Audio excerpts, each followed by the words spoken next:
Le premier ministre Choguel Kokala Maïga, l'histoire, la bibliothèque, l'homme à la parole précise, concise, oui, la tronçonneuse, vous parle, parce qu'un peuple sans histoire est un monde sans âme. À écouter attentivement les sages, Choguel Kokala Maïga, on est ensemble, partagez la vidéo en même temps. Même récemment, quand le Mali a recouvré sa souveraineté nationale sur l'ensemble du territoire, après toutes les joutes politiques, diplomatiques et militaires qui ont eu lieu, nous savons que dans certains pays, il y a une politique qui n'est pas forcément favorable au Mali. Et nous savons les prises de position du Maroc par rapport à certaines personnes qui ont voulu se servir du Maroc comme base arrière pour mener une campagne d'intoxication contre le Mali. Les autorités marocaines, tout en gardant leur position de neutralité, ont fait croire à chacun ses limites, compte tenu de ses relations privilégiées avec le Mali. Les présidents eux-mêmes, aussi longtemps que je me rappelle, tous les chefs d'État du Mali, y compris l'actuel, ont toujours gardé de très bonnes relations avec les dirigeants marocains. C'est très important que ces faits soient connus des Maliens et des Marocains. Je sais qu'il y a beaucoup de jeunes Maliens, beaucoup de jeunes Marocains qui ne connaissent pas tout ça. Mais c'est bon de temps en temps de le rappeler. Ça montre la solidité, la profondeur et la densité des relations entre les différents pays. Les dirigeants passent, mais ces relations restent. La clinique Mohamed V au Mali sont des joyaux médicinaux au Mali. Et là-bas, moi j'ai rencontré des grands professeurs de médecins marocains qui officient merveilleusement et transmettent leurs connaissances aux médecins maliens. Quand vous mettez tout cela ensemble, celui qui a le sens de l'histoire, de l'actualité, sait et doit savoir à quoi s'en tenir dans nos relations avec le Maroc. C'est pour cela que le fait que le ministre vous a invité, je pense que ça va en droite ligne de l'orientation du Mali d'une façon générale. Sans compter que nous pensons qu'il y a beaucoup de choses à donner, à recevoir de part et d'autre. Et c'est ce qui va se passer pendant cette semaine. Et donc soyez les bienvenus, soyez chez vous comme on le dit, et soyez sûrs que vous êtes dans un pays ami. C'est vrai, nos pays ne font pas frontière, mais les relations, c'est comme les relations entre frères et amis. On dit les frères, on ne les choisit pas. Les amis, on peut les choisir. Mais dans le cas d'espèce, vu les relations historiques et tout ce que je viens de vous dire, le Maroc apparaît comme un pays frontalier du Mali. Il est donc parent, frère et ami par ce qui se passe actuellement tous les jours. Je voudrais donc vous dire que vous êtes dans un pays frère, un pays ami, dont les citoyens doivent avoir une claire conscience, comme ceux du Maroc, de la spécificité des relations entre nos deux pays, de la spécificité des relations entre les dirigeants. Moi, je peux témoigner, j'étais dans plusieurs mouvements politiques, que chaque fois qu'il y a des remous politiques au Mali, l'ambassadeur du Maroc, quel que soit celui qui est là, sur les hautes instructions du roi, a toujours essayé de travailler à pondérer et à stabiliser la situation au Mali. Réussit-il souvent? Souvent c'est plus difficile. Bon, ça c'est le destin des diplomates. Ils disent jamais non. On dit qu'un diplomate qui dit non, c'est pas un bon diplomate. Il dit toujours peut-être. Quand il dit peut-être, Ça veut dire que c'est à vous de comprendre, en fonction de vos relations. Quand il dit non, c'est que ce n'est pas un bon diplomate. Parce que le rôle du diplomate, c'est justement de chercher à arrondir les angles, régler les problèmes, là où les autres ne se comprennent pas. Et je vous avoue que les représentants du Maroc, aussi longtemps que je les vois, ceux-là sont prédécesseurs de ceux-là, ils jouent leur rôle merveilleusement. Et nous sommes globalement satisfaits de leur travail. C'est très important que vous le sachiez aussi. De même que nous sommes satisfaits, il est vrai, les relations entre les chefs d'État, on n'en parle pas beaucoup. Mais les Maliens savent les relations très proches qui unissent notre président et à celui du Maroc. Je voudrais donc vous souhaiter très bon séjour à la République du Mali.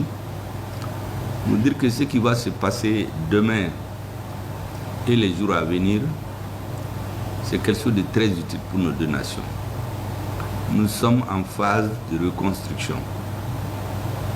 Nous, au Mali, nous sommes en phase de stabilisation du processus de souveraineté qui a été acquise.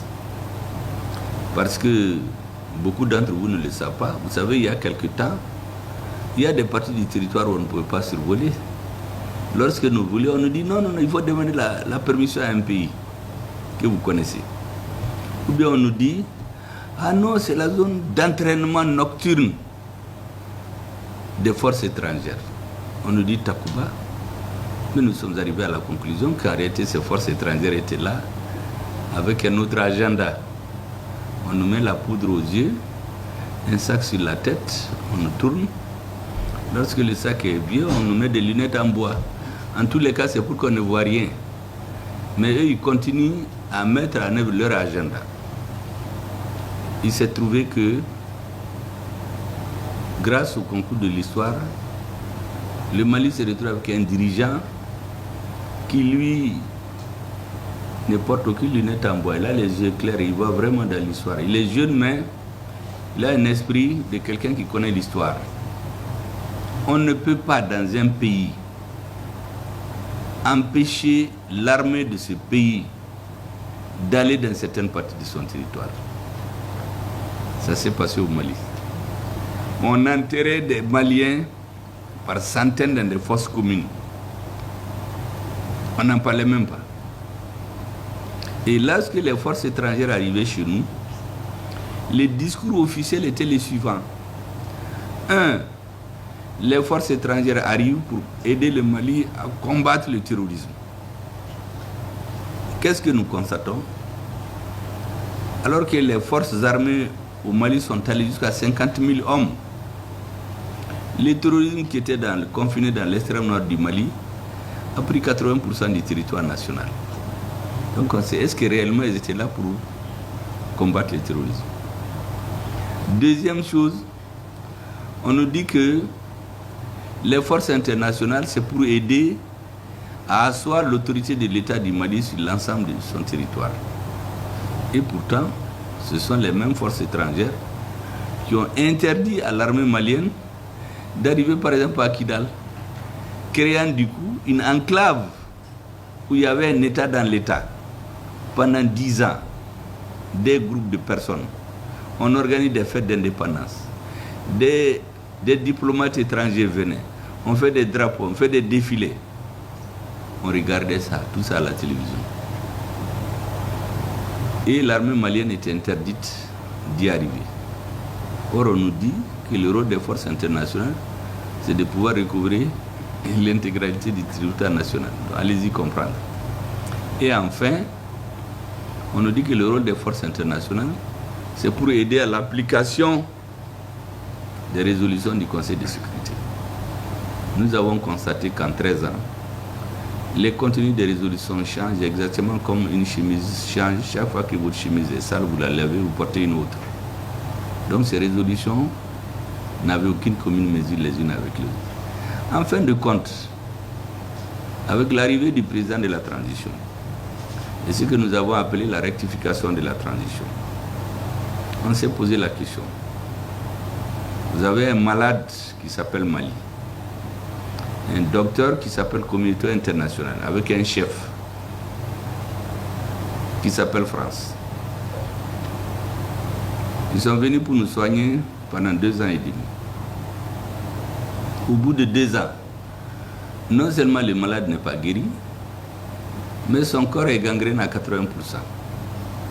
Soit le malade décide de continuer à attendre la mort, ou bien de changer de médecin, ou de changer de médicaments, ou de changer de prescription médicale, donc, ou de changer de posologie.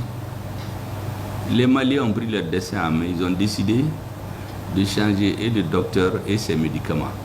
Et nous nous sommes débarrassés de toutes ces forces dites internationales qui n'étaient en réalité ici, après analyse, que pour perpétuer le terrorisme, en attendant que dans 15, 20, 30 ans, il y ait le réveil brutal des Maliens. Parce que toute la génération qui dirige là va disparaître. Soit elle va mourir, ou bien pour d'autres raisons. Nous avons une nouvelle génération de jeunes qui ne connaissent rien de l'histoire. Et on va continuer. La finalité, c'est la division de l'Afrique. On commençait par le Mali. Le terrorisme, par exemple, c'était au nord, l'extrême nord du Mali. C'est allé jusqu'au golfe de Guinée. Alors que les forces censées la combattre se multipliaient. C'est pour cela qu'un jour, quand j'ai réuni les diplomates occidentaux, tous les diplomates qui sont au Mali, j'ai eu cette phrase-là, certains peut-être ne l'avaient pas compris. Je leur ai dit qu'il faut que les uns et les autres comprennent qu'à la tête du Mali, il y a des dirigeants qui ont un coefficient intellectuel largement au-dessus de la moyenne de ce qu'ils croient. Parce qu'ils voient tout ce qu'ils ont dans l'idée. Parce que eux, la parole leur est donnée quand ils s'adressent à nous pour masquer leurs idées. Vous savez, la parole, quand vous parlez, c'est soit pour bien exprimer ce que vous voulez, ou pour bien cacher ce que vous voulez. Nous, comme ils ne nous considèrent pas des gens qui ont un coefficient intellectuel normal, ce qu'ils nous disent est totalement contraire à ce qu'ils font. Quand nous avons fait la lecture normale, j'ai dit aux Maliens de remarquer, on a les mêmes terroristes, les mêmes sponsors, leurs activités ont augmenté, le même pays, les mêmes militaires. Pourquoi la tendance a été inversée? Qu'est-ce qui a changé? C'est le leadership. C'est parce qu'il y a eu de nouveaux dirigeants, c'est tout, qui ont eu le sens de l'histoire, qui ont le sens des rapports dans les relations internationales. Et il faut une bonne lecture des différents discours enfumés qu'on nous donne pour nous endormir. C'est tout. Et dans cette lancée, il y a des pays qui nous comprennent, qui nous accompagnent. En tout cas, qui, de par leur politique, ne sont pas hostiles. Et le Maroc en fait partie. C'est très clair. Nous n'avons même pas honte de le dire parce que c'est connu de tout le monde. Donc nous savons bien lire les comportements de chaque État vis-à-vis de nous. Parce qu'il y a certains qui font des bons discours, les amis, mais nous ne sommes pas dupes. On sait ceux qui ont des comportements d'amis et ceux qui cherchent autre chose. Et c'est pour cela que j'ai dit aussi que chacun doit comprendre que plus personne ne doit compter une vassalisation du Mali. Personne ne vassalisera plus le Mali. Et je crois que tout le processus politique chez nous, c'est d'aller arriver à un point de non-retour pour qu'il n'arrive plus à la tête du Mali des dirigeants qui vont émasculer notre armée, détruire l'outil de défense, désorganiser l'école et le système de santé. Et on va continuer à taper les doigts. Le Mali, pays démocratique, c'est le meilleur pays en Afrique, comme si on mange la démocratie. La démocratie, c'est un système qui permet d'organiser les relations entre les gens. Mais on ne la mange pas comme telle. Les élections, c'est bien pour organiser, mais on ne les mange pas comme telles. Pour qu'il y ait des élections, il faut qu'il y ait un pays. Donc nous avons décidé de la souveraineté du Mali, la vie des Maliens, on le met au-dessus de tout. Les élections vont suivre. Mais vous ne pouvez pas là où, dans un village, des forces viennent, soi-disant des forces terroristes. Nous savons aujourd'hui qui est derrière, qui les sponsorise. On tue tous les gens du village. Les femmes enceintes, excusez-moi, on les éventre. On brûle tout le monde. Et l'ambassadeur qui est là va faire chanter à un homme politique qui est dans la capitale, il faut aller à des élections. Mais j'ai dit à certains, vous qui dites d'aller à des élections, mais vous ne pouvez pas aller chez vous. Donc aujourd'hui, l'agenda de l'État malien, c'est de rendre irréversible le processus de reconquête de la souveraineté de notre pays. Le rendre irréversible, arriver à un point de non-retour qui peut permettre une organisation tranquille d'élections démocratiques. La deuxième chose, c'est que nous sommes conscients que la force ne règle pas tout. À partir du moment où l'État s'est imposé par la force sur l'ensemble du territoire national, c'est maintenant qu'il faut ouvrir les bras. Parce que la paix souvent est plus difficile à construire que la guerre. La guerre, c'est des personnes déterminées qui la gagnent. Mais la paix, c'est tout le monde. Et c'est pour cela que, dès que la ville de Kidal a été conquise, le lendemain, le chef de l'État a institué ce qu'ils appellent le comité de dialogue intermalien. Pour que tous les Maliens se retrouvent, du nord comme au sud, et disent quels sont les problèmes du Mali, afin que nous puissions prendre la bonne route. Donc, la bonne combinaison entre les conclusions du comité de dialogue intermalien et l'atteinte du point de non-retour quant à l'irréversibilité de la souveraineté. Les deux réunis permettent au président à tout moment de fixer la date des élections. Nous sommes dans ce processus-là aujourd'hui. Et je crois qu'il ne saurait tarder. C'est bon que nos amis le sachent, parce qu'il y a beaucoup de propagande. On nous dit qu'il faut aller à des élections. Mais en Haïti, l'Haïti est le premier pays indépendant d'Amérique latine. Ils ont gagné contre l'armée la plus puissante d'Europe, l'armée de l'Antéron, mais ils sont dans l'instabilité. Chaque 2 ans, ils font des élections. On tue les premiers ministres, on tue les présidents. Donc ça veut dire que l'élection n'est pas une fin en soi. C'est permettre d'organiser des relations civilisées entre les gens. Mais on ne peut pas la mettre devant la vie des citoyens. La deuxième chose, c'est l'unité, l'unicité, la force, la cohésion des dirigeants au sommet de l'État. Parce que ça aussi, c'est une autre donne. Les adversaires du Mali cherchent à créer une fissure au sommet. Vous savez, les pouvoirs politiques, on veut les déstabiliser, c'est pas compliqué, on fait la fissure au sommet. D'après chez nous, quand le mur est ficelé, les lézards rentrent, ou bien on les coupe de la base. Donc, les chefs s'installent en haut, ils ont le pouvoir, ils ont les richesses, ils font ce qu'ils veulent. Ils sont coupés de la base jusqu'à ce que le jour où la population se révolte. Ou bien on fait la fissure au sommet. C'est ce qu'ils sont arrivés à faire au Soudan. On a fait 11 ans pour les diviser, soit entre musulmans et chrétiens. On est arrivé à les diviser en 2011. Maintenant, les musulmans, on a continué à dire, oui, la démocratie avec des femmes, des jeunes, des intellectuels. Bon, on est allé à la démocratie, puis on a eu une combinaison entre les militaires et les civils. Ensuite, les militaires sont cités, puis les civils ont quitté la scène. Les militaires sont restés entre eux. Puis on a fait la fissure. Et puis le lézard est rentré là-dedans. Aujourd'hui, qu'est-ce qui se passe? Tous ceux qui ont réclamé la démocratie, ils ont quitté le pays parce qu'ils sont morts ou bien ils ont fui. Et le pays est détruit. Il y a une lutte de pouvoir. Les chefs militaires sont réduits, chacun à courir chercher des soutiens quelque part. Comme si c'est ces soutiens qui vont régler. L'expérience a montré que dans aucun pays du monde, la soi-disant communauté internationale n'a ramené la paix par elle-même. C'est les citoyens du pays qui prennent conscience de leurs problèmes et les résolvent. C'est à ce stade que les Maliens sont aujourd'hui. Je voudrais vraiment vous expliquer ça en tant que frère et ami pour que vous le compreniez très bien. Pour le reste, je vous souhaite un très bon séjour au Mali et vous dire que nos relations vont continuer. Notre pays est à reconstruire aujourd'hui. Tout est à refaire chez nous, parce que tout a été détruit. Matim, bonjour. Vous venez de vous rendre compte que le changement est acté dans l'AES. Que ce soit le Burkina, le Mali et le Niger, vous venez d'écouter ici l'intervention du Premier ministre Choguel Kokala Maïga. C'est clair. Les relations entre les pays qui seront capables de respecter la politique du Mali seront de plus en plus fructueuses et belles.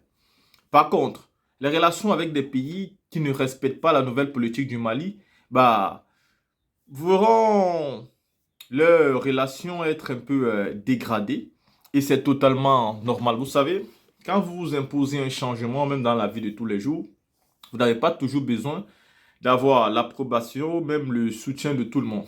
Vous avez juste besoin d'une chose, c'est que tous ceux qui sont autour de vous respectent votre décision, votre volonté de changer, votre volonté de faire les choses différemment. Et c'est aussi souvent le moment le plus difficile pour les gens. Parce que les gens, ils ont l'habitude de vous voir en tant qu'une personne dont ils peuvent tout se permettre avec vous. Ils peuvent vous insulter dans la blague, ils peuvent vous dire des vérités de manière crue. Ils peuvent vous dire des choses désobligeantes et toujours vous rigoler, quand bien même vous n'êtes pas content. Et il suffit qu'à un moment donné, vous commencez à dire non à tout ceci, vous commencez à frapper du poing sur la table, à prendre vos responsabilités vis-à-vis de ces personnes qui vous manquent le respect, mais en vous faisant croire qu'elles sont juste en train de plaisanter. Dès que vous prenez vos responsabilités, ces personnes commencent à s'éloigner de vous. Parce que vous avez pris vos responsabilités, vous avez dit non, stop maintenant, la blague a assez duré, j'ai besoin d'un peu plus de sérieux, j'ai besoin qu'on me respecte comme je le mérite. Et beaucoup vont disparaître. C'est exactement ce qui se passe au Mali aujourd'hui. Les Maliens ont trop subi, et pas que les Maliens, beaucoup de pays africains. Pensez-vous que si Macky Sall avait été digne de ce nom, s'il avait gouverné le Sénégal avec respect, avec amour, s'il avait donné à son peuple ce que son peuple voulait, pensez-vous que le même Macky Sall serait aujourd'hui en train de tourner à Paris, en Amérique? Pensez-vous qu'il aurait aujourd'hui gagné les postes qu'il occupe aujourd'hui? Pensez-vous qu'il devait travailler pour la France comme il fait aujourd'hui? Non. Il a rendu des loyaux services et comme récompense, il a ce qu'il a aujourd'hui. Vous comprenez un peu? Il a ce qu'il a aujourd'hui. Pourquoi les autres présidents ne peuvent pas avoir? Vous pensez que parce que le président Assimi Goïta va arrêter de travailler demain, il ira faire ce genre de métier? Il ne pourra pas. Parce que ce qu'il est en train de faire déplaît à ceux-là, non? Il faut être sûr que les autorités qui ont décidé de voir un changement dans leur pays, vont imposer ce changement. Ils vont imposer ce changement. Mais je dis encore une fois, nous apprenons que le franc CFA, la monnaie des pays du Sahel, va bientôt voir le jour. Nous ne savons pas si cette information est vraie ou pas. Mais une chose est sûre, nous savons que beaucoup de pays sont contre le fait d'utiliser le franc CFA aujourd'hui. Car c'est une monnaie qui est contre-productive pour nous. Et donc, nous continuons à avoir de l'espoir que les pays de l'AES bientôt nous donneront une bonne nouvelle par rapport à une nouvelle monnaie qui peut-être sera prometteuse, non seulement pour l'AES, mais aussi pour les pays qui ont envie de sortir de la servitude du franc CFA. Là, si vous avez écouté la vidéo du Premier ministre et la mienne, dites-moi ce que vous pensez et on se voit pour une autre vidéo.